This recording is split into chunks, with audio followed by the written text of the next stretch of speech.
시청자 여러분 안녕하세요. SS증권방송의 이성대입니다. 중식 깨부수기. 오늘은 제가 원래는 이제 와이셔츠만 입고 하는데 오늘은 마이까지 일단은 입었습니다. 양복 위도리까지 입었는데 날씨가 그만큼 좀 선선해진 그런 영향이죠. 그만큼 시간도 좀 빨리 가고 우리 투자자분들 수익도 좀 빨리 나셨으면 좋겠는데 시장은 만만치 않은 그런 상황이 계속 지속이 되고 있습니다. 자, 이런 시장 어떻게 우리가 돌파구를 찾아서 잘 이겨내야 될지 저와 함께 하시면서 그 돌파구를 한번 찾아보도록 하겠습니다. 그럼 바로 시작하도록 하겠습니다.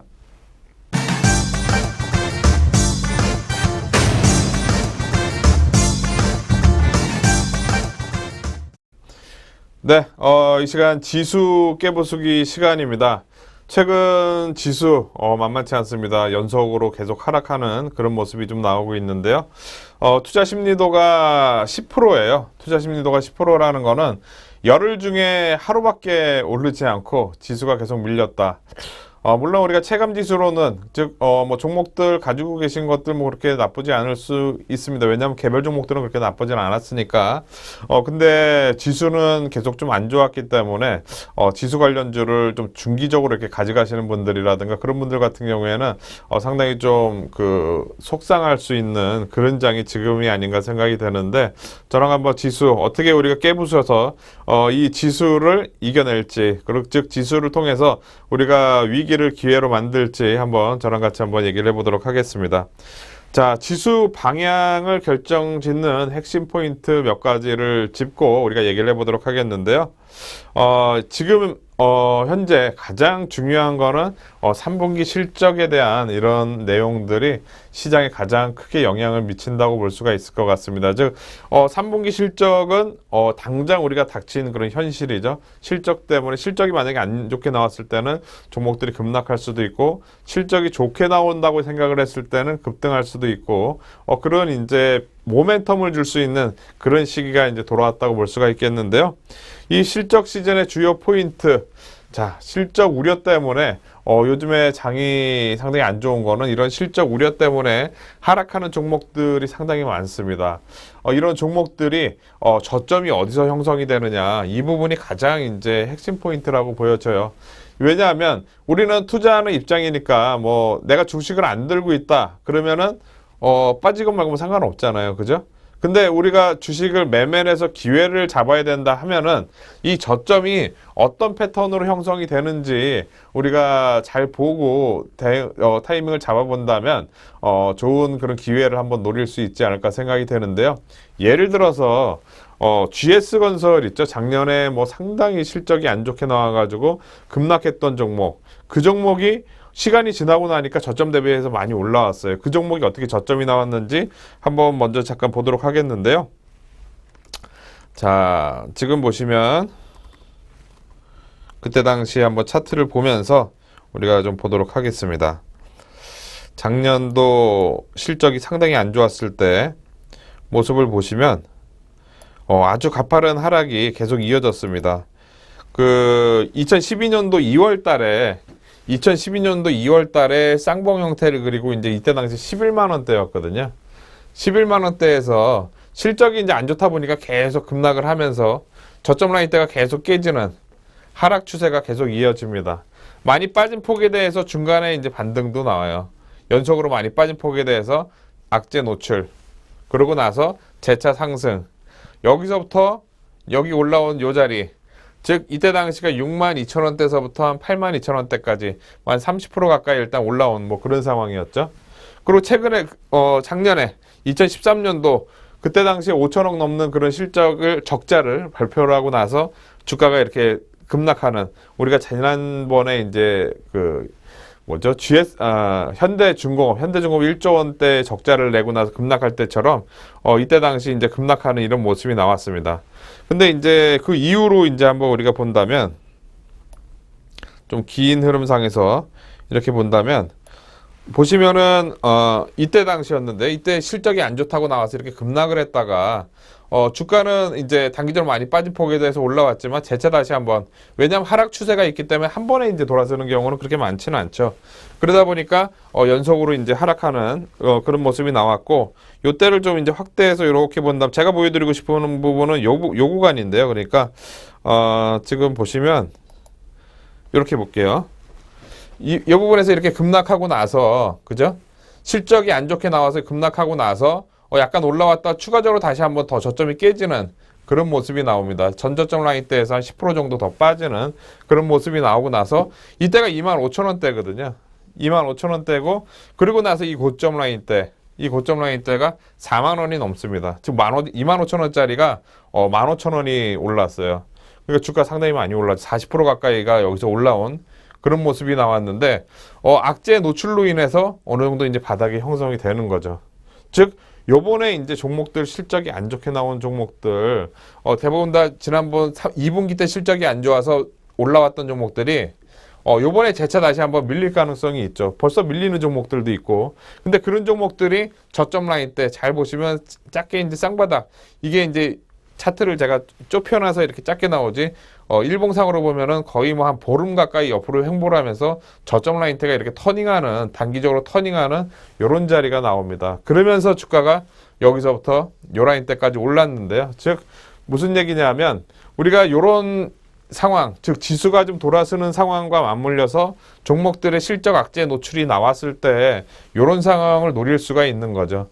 우리가 지금 본다면 이게 40% 가까이 되는 이런 수익이 이제 올라왔는데, 실제로 우리가 지금 어떤 종목을 사가지고 종목들도 계속 빠지고 막, 그리고 물론 많이 올라가는 종목들도 있지만 올라가는 종목들을 추가적으로 30% 이상, 40% 이렇게 수익을 낼 수 있는 기회가 우리가 그렇게 많지는 않습니다. 근데 지금 종목들 보시면은 급락하는 종목들 많아요.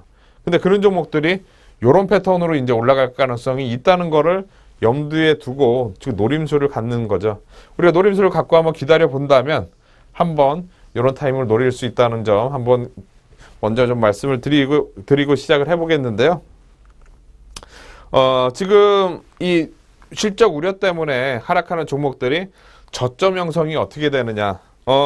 제가 좀 전에 말씀드렸듯이 뭐 이제 기술적인 타이밍에서 이제 다이버전스가 나올 수도 있고, 악재가 노출이 돼서 이제 저점이 형성이 될 수도 있고 한데, 어쨌든 정점이 악재가 노출이 되면은 그때가 저점으로 해서 올라올 가능성이 높습니다. 종목별로 한번 보도록 할까요? 지금 현재 실적 우려가 반영이 되면서 하락하는 종목들의 명단이 아니라 종목명을 제가 여기다가 이렇게 좀 적어봤는데요. 그것도 이제 시가총액 상위 종목들만. 왜냐하면 종목들 반등 나올 때 시가총액 상위 종목들이라고 해서 우리가 관심을 안 갖는 경우가 많이 있는데, 실제로 악재가 노출이 되면서 밀렸다 올라올 때는 죄송합니다. 상당히 좀 강하게 올라오는 그런 경우가 있습니다. 그럴 경우에는 우리가 이제 이런 종목들이 어떻게 움직이는지, 이 종목들을 가지고 계신 분들은 지금 상당히 좀 마음이 답답하겠죠. 하지만 이 종목이 없으신 분들 같은 경우에는 뭐 이 종목들이 딱히 뭐 망하는 기업들이 아닌 이상 어느 정도 저점이, 아까 GS건설이 재차 다시 돌아서 올라오듯이 그런 현상이 나올 가능성이 상당히 높은 거죠. 즉 우리한테는 매수 기회로 작용할 수 있는 그런 타이밍이, 아까 말씀드렸던 3분기 실적 시즌에는 우리가 많이 올라가는 종목들, 실적이 좋은 종목들을 물론 노리는 게 좋긴 하지만, 오히려 이렇게 실적이 안 좋았던 종목들, 급락하는 종목들이 지수가 돌아서는 시점과 맞물려서 같이 돌아설 가능성이 있다라고 우리가 볼 수 있을 것 같습니다. 예를 들어서 뭐 이제 최근에 급락했던 종목들 차트를 몇 개만 한번 보도록 하겠는데요. 뭐 가장 중요한 먼저 삼성전자 먼저 한번 보도록 하겠습니다. 지금 현재 보시면 좀 이거는 약간 좀 긴 게 보고 이렇게 좀 가파르게 좀 짧은 기간 동안에 이렇게 삼성전자를 보신다면 상당히 연속적으로 계속 하락하는 모습이 나왔죠. 경쟁력을 좀 잃어버린 그런 상황, 상당히 안타깝습니다. 다른 국가의 기업들이 막 치고 올라오고 삼성전자는 그 틈에 껴서 이제 기존의 자리를 약간씩 뺏겨나가는 이런 상황들이 삼성전자의 이런 주가 하락을 이제 가져왔다고 볼 수가 있겠고, 최근 들어서 여기서 이제 급락할 때는 삼성전자가 실적이 5조 원대가 나올 가능성이 높다. 5조 9천억대 나올 가능성이 높다고 그랬고, 얼마 전에 빠질 때는 삼성전자가 4조 원대, 또 얼마 전에 또 빠질 때는 3조 원대까지도 빠질 가능성이 높다고 그래서 계속 이렇게 하락하는 모습이 나왔죠. 근데 중요한 거는 이제 실적이 발표가 되면, 삼성전자 악재가 발표가 되면 단기적으로는 삼성전자가 추가적으로 더 밀릴 만한 악재는 없죠. 즉 애플 아이폰 6가 나오고 그 다음에 실적까지 발표가 되는, 제가 지난번에 말씀드렸던 삼성전자의 두 가지 악재죠. 그죠? 애플 아이폰 6, 삼성전자 실적 발표가 끝나고 나서 이게 마무리가 되면 재차 다시 이제 올라가는 그런 상황이 나올 가능성이 높다는 거죠. 즉 악재 노출로 인해서 삼성전자가 돌아선다면 지수도 같이 돌아서는 그런 상황이 나올 수 있겠죠. 대신에 중요한 건 뭐냐면 추세적으로 돌아서기는 약간 힘들다는 거죠. 추세적으로 돌아서려면 펀드멘탈이 개선이 돼야 되는데 당장 그렇지 못한다는 점. 지난번에 제가 한번 그거 말씀드렸을 거예요. 삼성전자가 스마트폰 쪽에서 실적이 잘 나오지 않을 경우에는 반도체 쪽을 공격할 수도 있다고 제가 말씀을 드렸었는데, 요즘 뉴스를 보니까 삼성전자 반도체 공장 늘리면서 하이닉스를 이제 어떻게 보면 스마트폰에서는 좀 여유가 있었는데 스마트폰이 막 이렇게 줄어들다 보니까 내가 한번 싸워볼 수 있어서 이제 가져올 수 있는 그런 데를 또 이제 늘리는 거죠. 반도체 쪽을 SK 하이닉스하고 한번 해보겠다는 거죠. 그런 상황이 잠깐 나오고 있는데, 안타깝긴 하지만 삼성전자로서는 뭐 어쩔 수 없는 그런 이제 선택이었다고 생각이 되고요. 삼성전자가 어쨌든 그런 이제 모멘텀을 계속 찾고 있는 그런 상황이라서 단기적으로는 낙폭과대에 대해서 반등이 나올 수는 있지만 저점 라인대가 형성이 되려면 뭔가 새로운 모멘텀, 즉 뭐 실적이 터닝한다든가 아니면 스마트폰 쪽에서 뭔가 개선이 나온다든가 이런 식으로 나와야지 삼성전자가 추세적으로 돌 수가 있다. 우리가 이렇게 볼 수가 있을 것 같고요. 시가총액이 뭐 상위 종목이니까 이거 가장 중요한 그런 종목이죠. 이 종목이 돌아서야지 지수가 돌아선다고 볼 수가 있겠고, 그 다음에 두 번째로는 뭐 가장 중요한 이제 현대차, 두 번째는 이제 현대차 되겠죠. 현대차 뭐 상당히 가파르게 지금 하락하고 있는 그런 모습이 나오고 있습니다.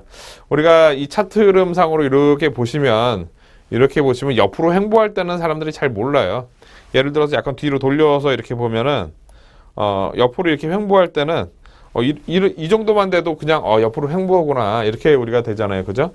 근데 항상 이렇게 이평선이 힘이 모여 있을 때는, 이평선들이 힘이 모여 있을 때는 이 힘을 생각을 해봐야 돼요. 이 힘이 모인 힘이 위로 분출이 되느냐 아래로 분출이 되느냐. 이런 힘이 한번 위로 돌파해서 추세적으로 시작하게 되면은 아주 강하게 올라올 수가 있고, 지난번 중국 시장이 그랬죠. 제가 이 시간에도 그때 중국 시장 말씀드렸던 것 같은데, 중국 시장 옆으로 많이 횡보한 상황에서 위로 올라타게 되면 강하게 올라올 수 있고 밑으로 내려가게 되면 강하게 밀릴 수 있다고 말씀드렸는데, 중국 시장은 다행히도 위로 올라갔죠. 그죠? 그러면서 이제 국내 시장 그때 당시 6월달, 7월달 그때 당시 국내 시장 같이 올라오는 그런 모습이 나왔는데, 지금 현대차 같은 경우에는 이렇게 모인 상황에서 이 힘이 위로 돌파돼서 해야 되는데 아래로 이제 작용을 하는 거죠. 그리고 현대차 원래 22만 원대 잘 깨지질 않았으니까 뭐 이 정도 돼도 사람들 대부분 다 손절매 안 하겠죠. 근데 이평선 배열 지금 수렴돼서 아래쪽으로 이제 힘을 쓰려고 하는 상황에 전저점 라인 때 깨질 때는 손절매를 이제 해야겠죠. 그죠? 그러고 나서 이제 뭔가 생각지도 못했던 한전부지 매입이 나오면서 주가가 급락하는 뭐 이런 상황이 나와서 주가가 최근에 이제 급락을 했습니다. 영업이익은 뭐 그렇게 많이 현대차는 그렇게 많이 줄지는 않았어요. 1조 9천억대 정도 예상을 하고 있는데, 그렇더라도 지금 이 밀리는 부분, 이 옆으로 모인 힘이 아래로 이제 작용을 한다고 볼 수가 있습니다. 이 실적이 안 좋거나 뭔가 문제가 있었던 이런 종목들, 환율 때문에 밀리거나 이런 종목들이 저점이 확인이 되고 돌아서는 그런 모습이 나와줘야죠. 그죠? 저점이 확인이 되는 모습이 어떻게 나와주느냐, 이게 상당히 중요한 포인트라고 제가 말씀을 드렸습니다. 왜냐하면 아까 보여드렸듯이 GS건설처럼 막 급락해서 이제 밀렸다가 저점 라인 때 쌍바닥 비슷하게 확인이 되고 나서 그 다음에 이제 강하게 올라가는 그런 모습이 나왔는데요. 그것처럼 저점이 확인이 되고 이제 올라가는 이런 모습, 쌍바닥 못해도 이제 이렇게 급락하다가 쌍바닥 정도 나와서 돌았을 때는 한번 공략해 볼 수 있는 그런 자리가 되겠죠. 대부분 종목들이 비슷하다고 생각이 됩니다. 첫 번째 바닥은 나오고 두 번째 바닥 제대로 나오거나 아니면 살짝 나오는 척 하다가 그냥 올라가는 그런 이제 바닥이 나올 가능성이 높은데, 우리는 그러니까 한 단계 좀 앞서 나가는 거죠. 이번 실적 시즌에 지수가 많이 빠지면서 급락하고 있지만 이거를 기회로 노려서 이 지수를 어떻게 우리가 이겨낼 수 있느냐, 이 부분에 대해서 지금 제가 얘기를 하고 있는 겁니다. 그 외에도 최근에 좀 많이 빠졌던 종목들, 지금 LG화학 한번 보도록 할까요? LG화학 보시면 지난번에 제가 한번 그때 말씀을 드렸을 거예요. LG화학 요 자리에서 이제 요 부분대가 깨지지 않아야지 헤드앤숄더용으로 해서 여기서 이렇게 올라갈 수 있다고 이렇게 말씀을 드렸습니다. 근데 이 라인대가 깨졌죠. 그죠? 대응 위치라고 말씀을 드렸죠. 그죠?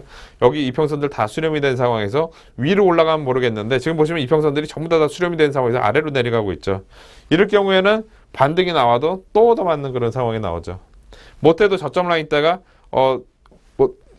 예를 들어서 이제 쌍바닥 정도 이 정도 나온다든가 짧게 나온다든가 아니면 크게 이제 저점 라인대가 이렇게 터닝하는 이런 자리에서 우리가 공략을 해볼 수 있는 상황이 될 것 같습니다. 아직까지는 이평선이 수렴이 되어 있는 상황, 즉 지금 보시면 요 정도로 보시면 될 것 같아요. 이때 당시에도 수렴이 되어 있으니까 밀리고 난 다음에 초기 단계에는 약간밖에 안 올라오죠. 그죠? 그러고 나서 밀릴 때 강력하게 밀리는 상황이 나오는데, 요번에도 여기서 올라오게 되면 오히려 더 밀릴 가능성도 있어요.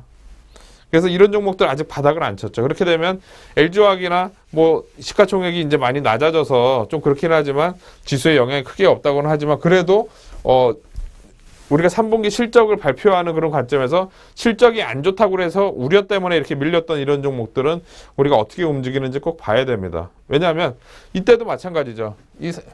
LG화학 같은 경우에도 이때 23만 원대까지 밀렸다가 여기서 올라올 때 27만 원대까지 거의 20% 가까이 여기서 올라온 상황이거든요. 대형주가 20%면 정말 많이 올라온 거죠. 20% 이런 상황이 나올 수 있다.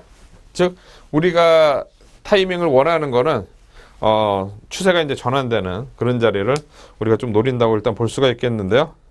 그래서 지금 악재가 노출이 돼야지 제가 저점이 형성이 된다고 여기다 이렇게 써놨는데, 대부분 종목들 실적을 발표가 되고 나서, 즉 우리가 삼성전자가 실적 발표 전주에 그런 우려 때문에 뭐 갑자기 5조 원대에서 4조 원대, 3조 원대 막 이렇게 내려가면서 그 우려감 때문에 주가가 확 출렁거리듯이, 마찬가지로 나머지 종목들도 악재 노출, 어떻게 보면 이제 뭐 이게 꼭 악재라고 얘기를 할 수는 없지만 실적 발표, 악재라기보다는 불확실성이라고 하는 게 낫겠네요. 불확실성이 해소가 돼야지 저점이 형성이 된다고 보고, 불확실성이 해소가 되고 나서 주가가 급락을 했다가 거기에 대한 반발 매수세 나오고 그 다음에 한번 출렁거릴 때 저점이 높아지는 이런 자리가 이제 제대로 매수할 수 있는 우리가 그런 자리가 되겠죠.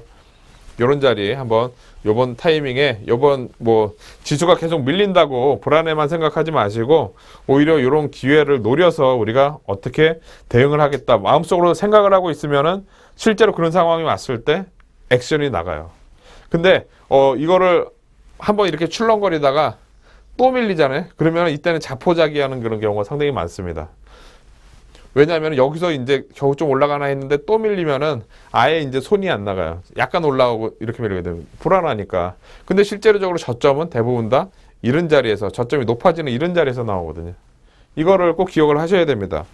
지금 대부분 사람들이 시장 장 안 좋다, 위축되어 있다 이렇게 할 때 오히려 이런 기회를 우리가 매수에 수익을 낼 수 있는 그런 기회가 될 수 있으니까 잘 노려서 한번 보셔야 될 것 같고요. 두 번째, 이 시장의 지수를 판단하는 그런 포인트 중에 첫 번째는 제가 3분기 실적에 대한 그런 내용 말씀드렸고, 그 내용이 어떻게 이제 진행이 되느냐, 그 내용에 대해서 어떻게 대응할 건지에 대해서 말씀을 드렸다면, 두 번째, 최근 우리 시장이 외국인들이 계속 팔고 있는 그런 이유에 대해서 달러 강세, 그리고 원화가 약세가 되다 보니까 이 부분이 가장 이제 큰 그 악재라고 일단 볼 수가 있을 것 같습니다. 물론 3분기 실적이 줄어드는 부분도 외국인들이 파는 그런 이유가 되겠지만, 현실적으로 달러가 강세되고 원화가 약세 이렇게 되는 이런 모습들, 외국인들 입장에서는 주식을 원화로 갖고 있는 거잖아요. 그죠? 원화로 갖고 있는데 원화가 약세를 되다 보니까 가지고 있으면은 오히려 가만히만 있어도 막 이렇게 이익이 줄어들거나 아니면 손실이 이제 늘어나거나 우리가 이렇게 볼 수가 있는 거고, 빨리 달러로 전환을 해야죠. 그죠? 달러가 계속 강세가 되다 보니까.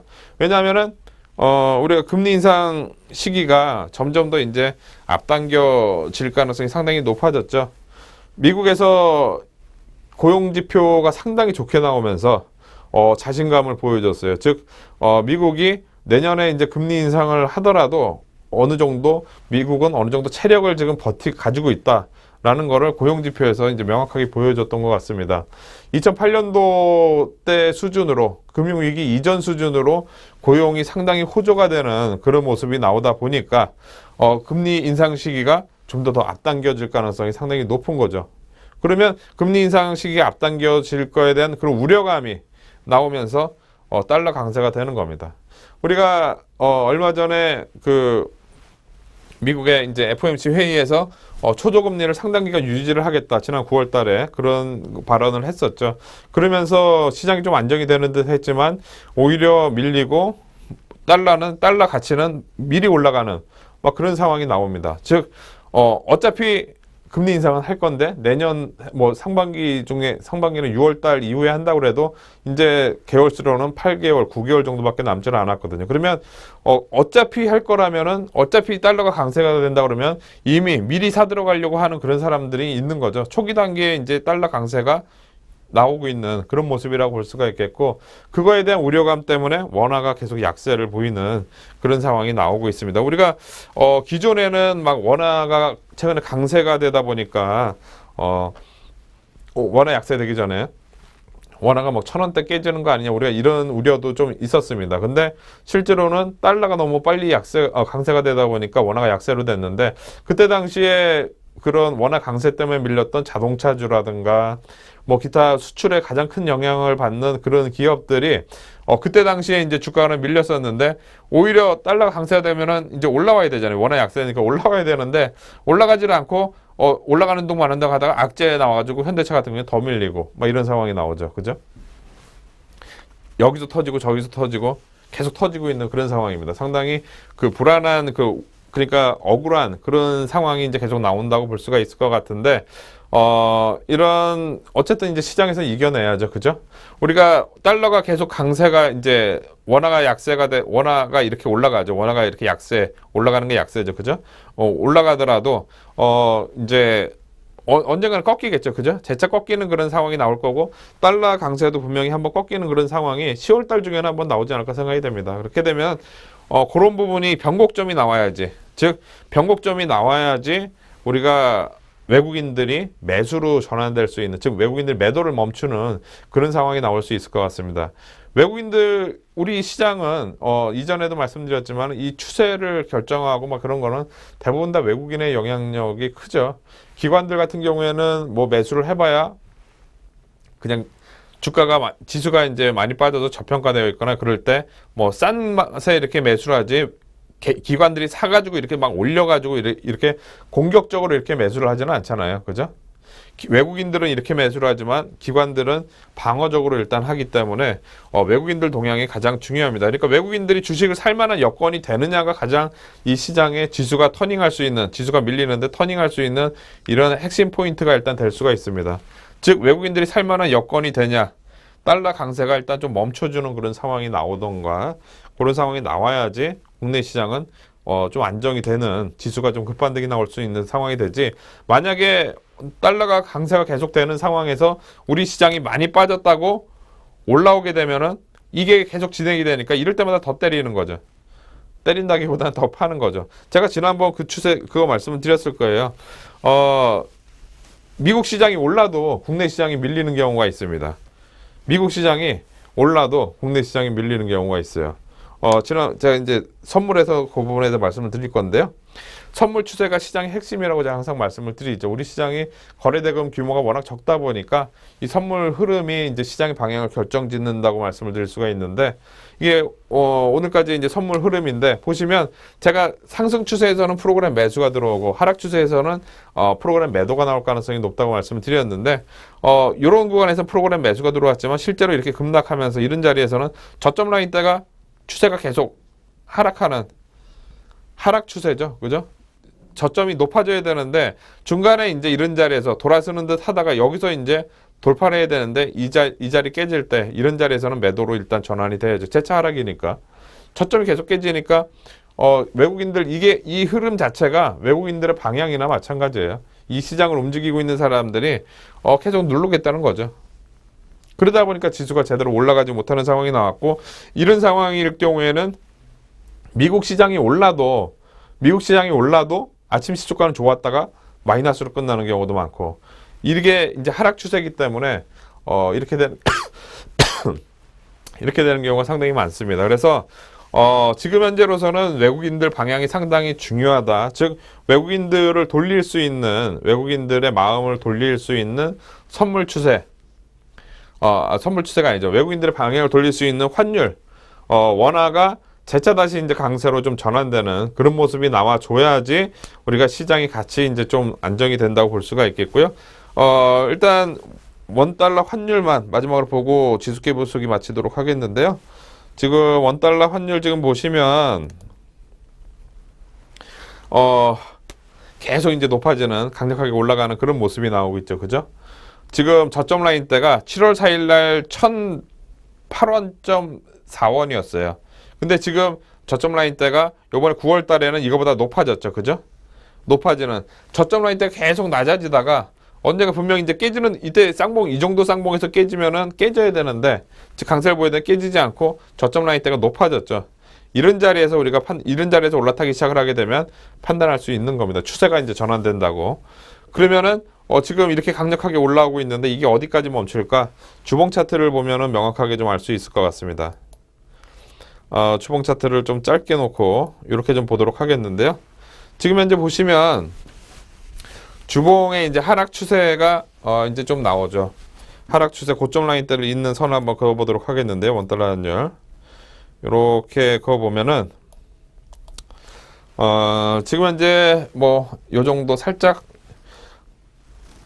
위로 제가 요 끝에다가 일단 맞췄는데, 지금 보시면은 1110원에서 20원 사이, 1120원 정도, 그 정도까지도 일단 위로 열려 있습니다. 지금 보시면 하락 추세에서 이제 상승으로 일단 전환되는 그런 상황이고, 저점이 높아지는 추세가 전환되는 명확한 이제 다이버전스가 일단 발생을 했습니다. 다이버전스 발생하면서 올라왔기 때문에 단기적으로는 전고점에 대한 부담도 있긴 하지만 확실하게 이제 걸릴 수 있는 자리는 이 정도까지도 우리가 볼 수 있다는 거를 염두에 두고 우리가 대응을 하셔야 될 것 같아요.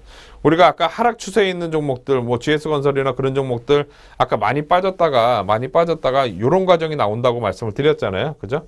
이런 과정 나오듯이 환율도 많이 빠졌다가 그런 과정이 나온다고 볼 수가 있어요. 근데 이제 고점이 어디서 형성이 되느냐가 중요하고, 요 정도 짜리까지도 한번 올라올 수도 있다는 점을 우리가 염두에 두고 좀 우려를 해야 될 것 같습니다. 만약 환율이 여기까지 올라온다, 이렇게 하게 되면 외국인들 매도가 더 거세게 나올 수도 있죠.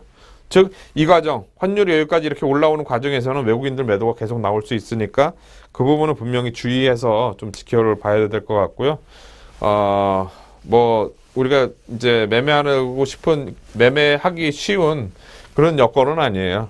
전반적으로 왜냐하면 기본적으로 지수가 밀리고 외국인들이 계속 팔고 있는데 어떤 종목을 사서 쉽게 뭐 올라가고 뭐 그러겠어요. 분명히 그러지는 않습니다. 확률이 떨어질 때는, 매매할 때 확률이 떨어질 때는 오히려 좀 쉬면서, 제가 최근에도 말씀을 드렸지만 그 다음 매매를 어떻게 할지 좀 기다려 보시는 그런 전략이 좋습니다. 앞으로 어떻게 대응할 거냐. 지금 당장 어떻게 이렇게 올라가고 지수 빠지는데 누가 이렇게 해가지고 나는 뭐 매일 꾸준히 이익 난다 이렇게 하는 사람들 뭐 그렇게 많지는 않죠. 그죠? 내가 이 시장에서 살아남으려면 좀 확률이 좋을 때 투자를 해야 되잖아요. 그죠? 시장 여건이 좀 좋아질 때 그때 좀 투자를 하시는 게 나을 것 같고, 지금은 오히려 준비 과정, 즉 아까 제가 보여드렸던 뭐 이제 지수 관련주들이 저점이 좀 형성이 돼야지, 불확실성이 형성이 돼야지 좀 단기적으로 낙폭과대에 대한 그런 반등 타이밍도 우리가 노릴 수 있을 것 같고, 그 낙폭과대에 대한 반등 폭이 꽤 크게 나올 가능성이 높기 때문에 요번에는 지금 많이 급락했던 종목들 저점을 좀 저점이 좀 전에 환율이라든가 이런 것처럼 추세적으로 이렇게 돌아서는 그런 자리를 좀 잘 잡아 본다면 수익을 낼 수 있는 그런 기회가 있겠죠. 그러면 지금까지는 약간 위축되더라도 내가 노리고 있던 그런 상황, 어차피 기업들 실적 발표 다 할 거니까 그 실적 발표할 때 그 타이밍 때 한번 노려서 매매해보고 그 다음에 이제 그 다음 매매를 계속 이어가는 그런 전략이 지금 현재로서는 우리가 지수 관련해서는 가장 좀 적절한 그런 대응 방법이지 않나 생각이 됩니다. 잠시 후에 주도주 깨부수기 시간에 찾아뵙겠습니다.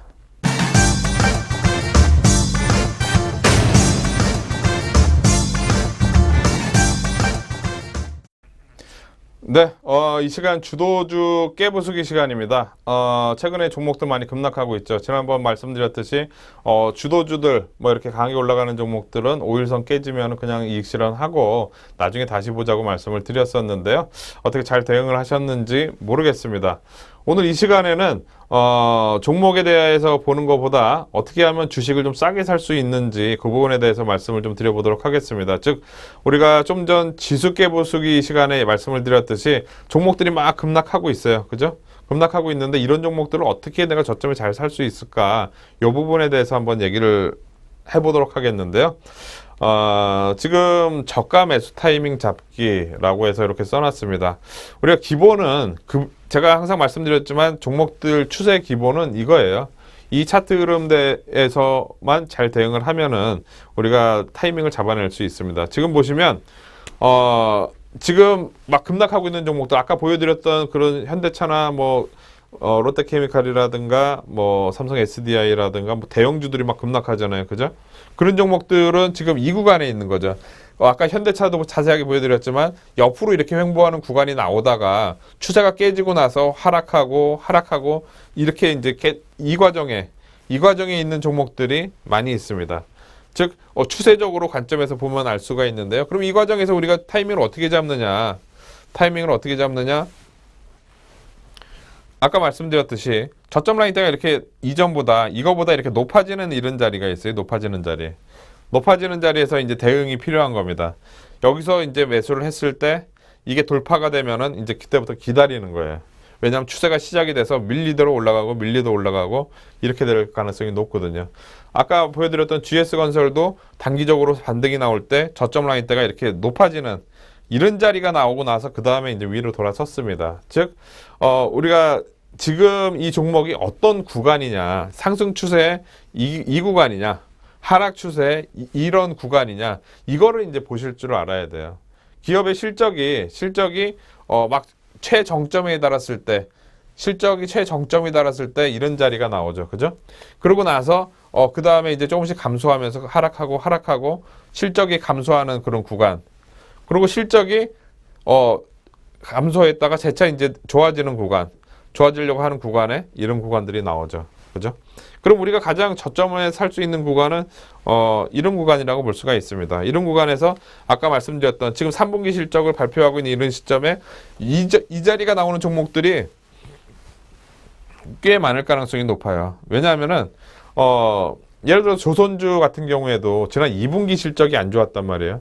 2분기 때 뭐 적자 그냥 다 털어버려 해가 적자를 상당히 많이 낸 그런 기업들이 있죠. 그죠? 그런 기업들이 요번 3분기 때도 실적은 분명히 안 좋을 거예요. 왜냐하면 업황이 좋지는 않으니까. 근데 2분기보다는 좋을 거 아니에요. 그죠? 2분기보다는 좋을 거고. 뭐 제가 만약 기업하는 입장이라면은 지난 분기에 털고 뭐 요번 분기까지 해서 마저 다 털어. 그러고 새로 시작해. 뭐 이렇게 될 가능성도 이렇게 하고 싶은 마음도 있겠죠. 즉 오히려 요번 3분기 실적은 좀 적자 폭이 줄어들고 그 다음에 4분기 때는 흑자로 돌아설 수도 있거든요. 그러면 종목들이 이런 구간이 나올 수가 있는 거죠. 뭐 이 정도까지는 아니더라도 파동이 뭐 한 두세 개 정도 요 정도 나올 수 있는 이런 구간이 나올 수도 있는 거죠. 잘 보시면 여기 하락폭이 너무 크기 때문에 여기서 살짝만 올라가도 50%짜리도 충분히 나옵니다. 여기까지 올라오면 100%짜리도 충분히 나오고요. 하락폭이 왜냐면 워낙 컸기 때문에 20몇만 원짜리가 뭐 10만 원대 초반까지도 밀리고 막 그러다 보니까 15만 원, 16만 원 이 정도까지만 올라와도 50%짜리 나오잖아요. 이거는 놓치면 안 되는 구간이죠. 요번에 실적 시즌이 어떻게 보면 우리가 주식을 저점에 살 수 있는 그런 좋은 기회가 될 수도 있는 겁니다. 이런 자리를 이제 노리는 그런 방법에 대해서 좀 말씀을 좀 드려보도록 하겠는데요. 자, 일단 차트의 원리에 대해서 먼저 잠깐 말씀을 좀 드려보도록 하겠습니다. 우리가, 이거는 제가 이제 일봉 차트 기준으로 이렇게 이제 표시를 해 놓은 거지만, 실제로 우리가 주식을 살 때는, 일봉 차트가 있고, 그 다음에 우리가 소위 분 차트들 많이 보잖아요. 그죠? 분 차트들 많이 보는데 분 차트에서 저는 이제 120분 차트를 상당히 많이 봅니다. 120분 차트. 왜냐하면 일봉이 360이잖아요. 그죠? 360분이다 보니까 이거의 3분의 1 정도 되는 120분 차트가 추세가 위로 돌아서야지 일봉 차트도 같이 돌아선다고 생각을 하고 120분 차트를 상당히 많이 봅니다. 그래서 기준 차트에서 하나의 구간은 하위 차트의 수렴과 확산을 담고 있다. 상당히 좀 어렵게 제가 이렇게 말을 써놨는데요. 간단하게 그림으로 한번 표현을 해봤습니다. 이게 만약 일봉 차트예요. 일봉 차트다. 그리고 이게 120분 차트다. 그러면 우리가 주식을 항상 사고 싶은 거 지금 막 이렇게 여기 출렁거리면서 이렇게 내려오고 있을 때 이런 자리에서 가장 사고 싶잖아요. 그죠? 이런 자리에서 이런 자리, 일봉에서 이런 자리가 나왔을 때 120분 차트는 여기서 이렇게 내려오다가 요렇게 이제 터닝을 하게 됩니다. 즉 제가 여기서 요 파란 선으로 이렇게 표시를 한 거는 이 기준 차트가 이렇게 올라올 때, 요때 당시에 이렇게 일봉에서는 이렇게 얌전하게 5일선 타고 이렇게 올라가는 것 같지만 120분 차트에서는 21선 정도를 타고 이렇게 출렁거리면서 이렇게 표시하게 되어 있습니다. 즉 우리가 요때를 잡아낼 수 좀 빨리 요때 이게 대부분 다 이렇게 장대 양봉이 이렇게 나오고 나서 뭐 빠른 사람은 여기 하나 나왔을 때 아니면은 2개 정도 나왔을 때 이렇게 추격해서 산단 말이에요. 근데 요 자리에서 살 수 있는 방법, 요 자리에서 아까 말씀드렸듯이 이 자리에서 이제 살 수 있는 방법에 대해서 제가 말씀을 드리는 거예요. 그래서 이 원리를 일단 먼저 이해를 하셔야 되는데 이 원리가 이렇게 이제 진행이 된다라고 좀 먼저 말씀을 좀 드리도록 하겠고요. 그리고 지금 보시면 좀 전에 말씀드렸던 이제 그게 이제 기준 차트 요때죠. 그죠? 요때 그리고 이제 3분의 1 차트 보시면 이 3분의 1 차트는 제가 120분 차트라고 말씀드렸죠. 이 120분 차트가 일봉 차트에서 예를 들어서 만약에 현대중공업이나 이런 종목들이 요번에 이제 120분 차트를 잘 봐서 120분 차트에서 계속 지금 120분 차트는 저점 라인 때가 이렇게 깨지면서 내려오고 있겠죠. 왜냐하면 저점이 계속 깨지니까. 그죠?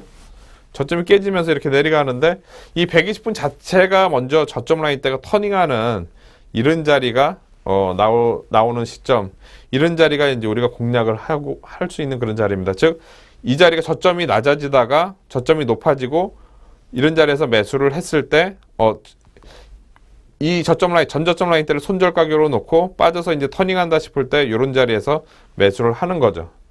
그리고 여기 돌파를 하는지를 기다려 봐야지 우리가 추세 이제 되는 거고, 여기서 이제 전고점 라인 때 돌파를 못 하게 되면은 재차 다시 팔고 그 다음에 다시 이런 기회가 왔을 때 그때 우리가 할 수가 있는 겁니다. 이건 즉 약간 좀 내용이 어려울 수가 있는데요. 이게 시간이 별로 없기 때문에 제가 이제 대응 관점에서만 말씀을 드리는 건데, 우리가 이 종목들 분 차트에서 120분 차트가 여기서 이제 터닝하는 이런 자리들은 한번 노려볼 만합니다. 왜냐하면은 이때 당시에는 이게 3분의 1 차트 120분 차트니까 기준 차트 같은 경우에는 요 위치예요. 요 위치.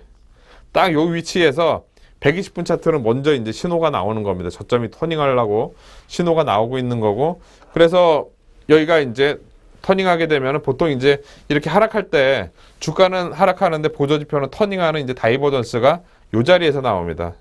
여기서 이제 주가는 막 이렇게 하락하는데 보조지표는 터닝하는 다이버전스가 요 자리에서 이렇게 요 자리에서 여기서 요렇게 해서 요렇게 나오고 요렇게 나오고, 이거는 올라가는, 그러니까 요 자리가 요 자리라고 생각하시면 돼요. 요 자리가 여기. 자 보시면 이제 말이 좀 길어졌는데요. 이 자리가 A라고 점이면 여기가 A, 여기가 B, 여기가 C, 여기 B, 이렇게 해서 C, 이렇게 된다 그러면 보통 이제 우리가 다이버전스라고 얘기를 하면은 주가는 이렇게 빠지는데 보조지표는 터닝하는 자리, 이런 자리를 다이버전스라고 얘기합니다. 그래서 보통 이제 이런 자리에서 먼저 살 수도 있어요. 이런 자리에서 주식을 그냥 주가는 빠지는데 사서 여기서 이제 안 밀리고 이렇게 터닝하면 가져가는 거고 저점 라인 때 깨지게 되면 그냥 정리하는 거고 우리가 이렇게 이제 할 수가 있는데 가장 이제 추세가 돌아서는 가장 최저점의 시작점은 여기가 아니라 여기라는 거죠. 즉 여기서 이렇게 매수 신호가 일단 나오고 매수 신호가 나왔을 때 요때는 안 사더라도 그 다음에 밀리면 사야겠다 이제 마음속으로 생각하고 있는 거죠. 그러고 나서 여기서 저점이 안 깨졌을 때 이 라인 때에서 우리가 매수할 수가 있는 겁니다. 아까 환율 차트에서 이렇게 나왔죠, 그죠? 환율 차트에서 이렇게 나오고 올라가는 모습이 나왔기 때문에 예를 들면 이제 이렇게 우리가 좀 보여드릴 수가 있고 그러면 지금 현재 120분 차트에서 3분의 1 차트에서 이런 모양이 나온다. 이런 모양 하락이 이렇게 길게 나오다 이렇게 터닝할 때 이런 모양이 일봉 차트에서는 요 위치라는 건 여기서 약간 움직이는 요 정도 이제 된다는 겁니다. 즉 대부분 사람들이 주가가 막 이렇게 올라가고 했을 때 전고점 막 돌파할 때 이때 추격해서 사든가 이때 추격해서 사든가 막 그러는데 그게 아니라 요 자리에서 이제 살 수 있다는 거죠. 그렇게 되면 우리가 아까 말씀드렸던 지수 깨부수기 시간에 말씀드렸던 하락하는 급락하는 종목들 많이 있잖아요. 그죠? 그런 종목들을 일봉 차트와 이 3분의 1 차트, 분 차트를 보고 하위 차트를 보고 타이밍을 좀 잡아내면 좀 싸게 살 수 있고 그리고 또 이게 좋은 점이 뭐냐면은 저점 라인 대를 이렇게 손절 가격으로 놓고 대응을 하기 때문에 손절 폭이 그렇게 크지가 않아요. 빠지고 이렇게 출렁거려서 이렇게 올라가게 되면 손절폭이 뭐 한 2, 3% 정도밖에 되지는 않습니다. 그래서 그리고 만약에 이 깨졌을 경우에는 그 다음에 또 다시 이런 이제 마지막에 항상 마지막에는 이렇게 나올 확률이 상당히 높습니다. 보통 이제 V자로 올라가는 경우도 있긴 한데 이런 경우보다는 이렇게 한 번이라도 주고 올라가는 경우가 상당히 많거든요. 그래서 주식을 좀 싸게 살려면 제가 이제 시간이 짧아서 이제 그 좀 명확하게 좀 설명드리기는 좀 그렇긴 한데 이 기준 차트와 이런 자리에서 살려고 그러니까 정리해서 말씀을 드리면 이런 자리에서 좀 주식을 사고 싶다 그렇게 할 경우에는 분 차트에서 3분의 1 차트 120분 차트에서 추세가 좀 전환되는 그런 위치 요런 자리에서 매수를 하게 되면 남들보다 좀 싸게 살 수 있다. 즉 지금 3분기 실적에 대한 우려감 때문에 주가는 많이 빠지고 있지만 이걸 기회를 활용을 해서 우리가 언제 싸게 사느냐 이거를 요번에 한번 적용해 볼 수 있는 그런 좋은 기회니까요. 요걸 한번 잘 활용을 하셔서 한번 요번 주식을 살 때 좀 잘 대응을 한번 해보시면 좋을 것 같습니다. 저는 잠시 후에 나를 깨부수기 시간에 찾아뵙도록 하겠습니다.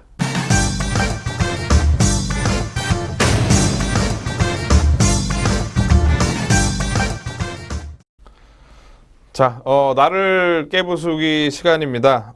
지난 시간에 우리가 손실이 많이 난 그런 분들이 어떻게 이제 하면은 손실에서 좀 벗어날 수 있을까 그 부분에 대해서 좀 말씀을 드렸는데요. 오늘 이 시간에는 손실 회복의 이제 현실적인 방법, 현실적으로 어떻게 손절매 하느냐 그 부분에 대해서 좀 말씀을 드려보도록 하겠습니다. 현실적으로는 제가 생각하는 건 이거는 뭐 이제 기준은 없죠. 누구나 다 각자 자기가 살아남는 방법은 다 다른데 제가 여태까지 이렇게 해오다 보니까 이런 방법이 가장 좋더라 하는 거를 이제 말씀 좀 드리고 싶은 겁니다. 뭐 손절매도 있을 거고 그냥 손절매하는 것도 있을 거고 물타기 하는 방법도 있을 거고 그리고 그냥 마냥 계속 보유하는 방법도 있을 거고 그 다음에 일부는 매도하고 교체하는 방법 그리고 트레이딩 그냥 사고 팔고 계속하는 이런 방법이 있을 건데 이 중에서 어떤 방법이 제일 나을지 한번 지금부터 간단하게 설명을 좀 드려보도록 하겠습니다. 자, 우선 첫 번째 바로 손절매 그냥 한다 할 수 있습니다. 보시면 제가 계속 해오다 보니까 한 30% 이내는 손절매를 하면 만회를 할 수가 있어요.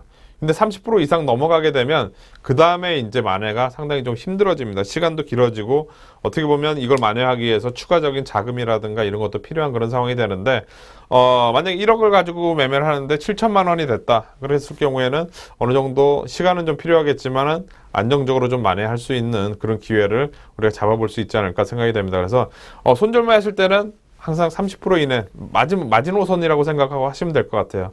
그리고 이렇게 30% 손실했을 때 어떻게 만회를 하느냐 이전에도 말씀을 드렸듯이 가장 중요한 건 내 심리적으로 안정이 중요합니다. 갑자기 3천만 원 확 날라간다. 정말 그 다음 매매가 아주 중요하거든요. 이렇게 손실을 봤을 때는 그 다음에 내가 회복하기가 상당히 힘들어집니다. 근데 이게 제가 요 밑에다가 보시면 두 번의 매매가 중요하다고 말씀드렸는데요. 보통 이제 뭐 한 70% 남았다. 그렇게 하게 되면은 다음번의 매매가 아주 중요합니다. 그 다음번의 매매는 꼭 먹어야 돼요. 이익이 나야지, 조금이라도 플러스가 돼야지 우리가 심리적으로 좀 안정이 되거든요. 즉 무슨 얘기냐면 뭐 요번에처럼 만약에 지수 관련주들을 어느 정도 충분히 이제 급락한 다음에 악재까지 다 노출됐다. 이거는 요즘에 그 지수 대비해서 우리나라 펀드멘탈 상당히 좋은데 저평가되어 있다, 그런 내용 나오잖아요. 그런 내용 나온다는 거는 분명히 지수가 종목들을 매수하려고 사람들이 기다리고 있는 거고, 저점이 형성되면은 그 하락한 폭에 대해서 이제 반등이 나올 수가 있습니다. 즉 좀 안전하게 수익을 낼 수 있는 그런 자리라고 저는 생각이 되는데, 그런 뭐 각자 이제 가장 자신 있는 그런 매매들, 그래가지고 확실할 때까지는 매매를 안 하는 거예요. 확실할 때까지 매매 안 하다가 내가 좀 자신 있을 때 매매를 해서 한 번, 두 번 정도 매매하게 되면은 그래도 뭐 70%로 가지고 매매를 하더라도 그래도 뭐 한 10% 정도는 뭐 회복할 수 있겠죠, 그죠? 한 두 번 정도 매매해서 10% 정도 만약에 회복을 한다 그러면 손실이 원금이 한 80% 정도 된다. 80% 정도면은 이제 심리적으로 분명히 안정이 되거든요. 그러면은 그 다음 매매가 돼요. 편하게. 원래 했던 대로 상관이 없는데, 처음 이렇게 손실이 났을 때는 마음이 급하다고 바로 다음 매매 들어가서 사고 팔고 하게 되면은 여지없이 터집니다. 그러지 말고 충분히 시간을 갖고 그 다음 매매를 다시 할 수 있도록 그 다음 기회를 잡자. 이렇게 하시는 게, 제가 볼 때 바로 손절매 하셨을 때는 이렇게 됐을 때 하시는 게 좋을 것 같고요. 두 번째, 물타기. 뭐 내가 매매한 그런 그 종목이 나쁘진 않은데, 이 종목이 나쁘진 않은데 지수가 빠지면서 덩달아 빠지는 그런 경우 있잖아요, 그죠? 그럴 경우에는 종목들 V자로 올라가는 거 우리 가끔가다 이제 보죠. 내 종목이 나빠서 빠지는 게 아니라 지수가 나빠서 이렇게 빠졌을 경우에는 V자로 이렇게 반등이 나오는 경우가 많습니다. 그럴 경우에 지수 때문에 빠졌을 경우에는 저는 물타기는 좀 해도 된다고 생각이 돼요. 그리고 제가 여기다 써놨듯이 추가 매수한 주식은 분명히 따로 계산해야 된다고 말씀드렸는데, 무슨 얘기냐면 만약에 만 원에 사서 물렸는데 8,000원에 물 탔어요. 그럼 9,000원이잖아요, 그죠? 평균 단가 9,000원인데 8,000원에 샀는데 한 8,500원 정도까지만 올라가고 추가로 안 올라가. 그러면은 밑에서 산 것만 팔아야죠, 그죠? 밑에서 산 것만 팔고 수량은, 첫 번째 산 수량은 내놓고 다시 두 번째 바닥 형성되거나 그 다음 저점 형성될 때 다시 재매수. 즉 밑에서 산 수량은 따로 계산해서 이렇게 매매를 하시면은 물타기를 하더라도 이제 매매하기가 좀 쉬운 뭐 그런 상황이 될 수 있다고 말씀드리겠고요. 세 번째로는 뭐 계속 보유, 기다린다. 뭐 업황을 타는 그런 종목들 같은 경우에는 업황이 좋을 때도 있고 나쁠 때도 있고 막 그런 상황이잖아요. 몇 년 단위로 이렇게 반복되는 그런 종목들, 난 손실이 너무 커서 못 판다. 그럴 경우에는 뭐 계속 보유할 수밖에 없는 그런 상황이 되겠죠. 그리고 이거는 이제 네 번째, 제가 이제 적극 대응한다라고 이렇게 말씀을 드렸는데요. 제가 권해드리고 싶은 가장 좋은 방법은 이 방법이 제일 좋을 것 같아요. 무슨 얘기냐면, 전체 비중에서 내가 만약에 주식을 100% 가지고 있는데 손실이 크다. 그럴 경우에는 주식을 우리가 회복을 하려면 현금이 있어야 돼요. 내가 현금을 새로 넣어서 이렇게 매매할 수 있으면 상관은 없는데, 현금이 없을 경우에는 기존의 종목을 매도를 해야 되잖아요, 그죠? 기존의 종목을 매도하고 전부 다 매도하지 않으니 속쓰려서 안 되겠고, 스트레스 받아서 안 되겠고, 방법도 모르겠고, 그러지 말고 전체 비중에 한 40% 정도만 매도를 하는 겁니다. 그래서 현금을 만들어요. 그래서 그러면은 이제 기존에 손실을 보고 있는 종목이 한 60% 정도 지금 보유하고 있는 거죠, 그죠?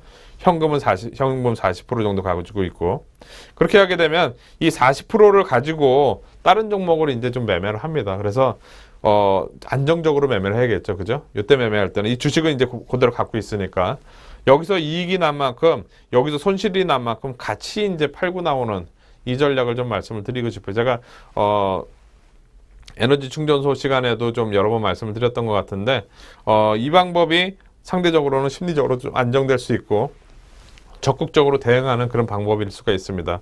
그리고 자꾸 이 60% 있는 이 손실 나고 있는 이 비중을 계속 줄여나가야 돼요.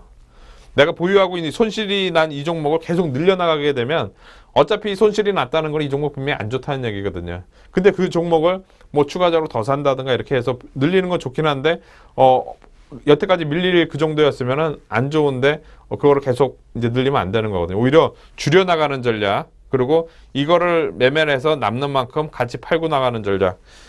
이 방법이 가장 좋다고 생각이 됩니다. 이게 현실적으로 제가 이제 말씀은 이렇게 뭐 보시는 분들께서는 말씀은 얘기는 쉽지만 이게 어디 그렇게 쉽냐 뭐 이렇게 말씀하시는 분들이 있는데요. 실제로 해보세요. 이렇게 해가지고 만회할 수 있습니다. 안 해봐서 그렇지. 내가 뭔가 대응 방법을 놓고 이렇게 해야 될 거 아니에요. 그죠? 그 대응 방법이 없게 되면 이렇게 될 수가 있는 거니까, 아무런 이제 대책이 없게 있는 거니까 뭔가 내가 돌파구를 찾아보려면 제가 여태까지 해본 방법 중으로는 이 방법이 가장 좀 현실적이고 괜찮은 방법이지 않나 생각이 되고요. 마지막으로 트레이딩, 지금 매도 후 재매수인데요. 내가 손실이 계속 났어요. 손실이 났는데 지금 수량 늘리기라고 보통 그러죠. 만약에 만 원에 샀는데 지금 8,000원이 됐어요. 근데 손절하고 나중에 7,000원인데 다시 사놓고 또 팔고 밑에 다시 사놓고 하면서 수량을 계속 늘리는 거예요. 대신에 이 종목이 시장 원인으로 하락하거나 아니면은 장기적인 박스권 종목, 즉 업황을 타가지고 중기적으로 몇 년 단위로 이렇게 되는 종목들이 있죠. 그런데 그런 종목일 경우에는 이 방법도 좀 괜찮다고 저는 생각이 됩니다. 가장 중요한 거는 뭐냐면은 같이 팔고 나오기가 핵심이에요. 그러니까 종목 그 비중을 줄이고 계속 이제 같이 팔고 나오는 그런 상황이 돼야지 우리가 현금을 좀 만들어서 다시 재차 매매를 할 수가 있습니다. 이 시장에서 살아남는 방법은 내가 현금을 마련하든지 아니면 내가 기존의 걸 팔아가지고 손실을 만회할 수 있도록 계속 매매를 하는 수밖에 없어요. 그냥 계속 보유한다고 해서 이게 우리가 이전 같은 경우에는 막 업황이 이렇게 좋고 나쁘고 해가지고 국내 기업들도 뭐 2,000포인트 다시 그때 뭐 2008년도 이후에 1,000포인트에서 2,000포인트 가면서 아주 올라오는 그런 모습을 보다 보니까 우리가 어느 정도 지나고 나니까 다 올라오는구나 이렇게 생각을 하는데 요즘에 잘 보십시오. 계속 하락하는 종목들은 또 계속 하락을 해요. 기회가 없는 경우도 있습니다. 그렇기 때문에 좀 적극적으로 좀 대응을 하셨으면 좋겠고 손실이 났을 때 초기 단계에 대응하는 게 가장 좋은 그런 방법이지 않나 생각이 됩니다. 즉 현금을 만들어서 다음 기회를 만드는 게 글쎄요, 제가 볼 때는 가장 좋은 그런 이제 좀 손실이 났을 때 만회할 수 있는 그런 방법이 아닌가, 개인적으로 일단 생각이 됩니다.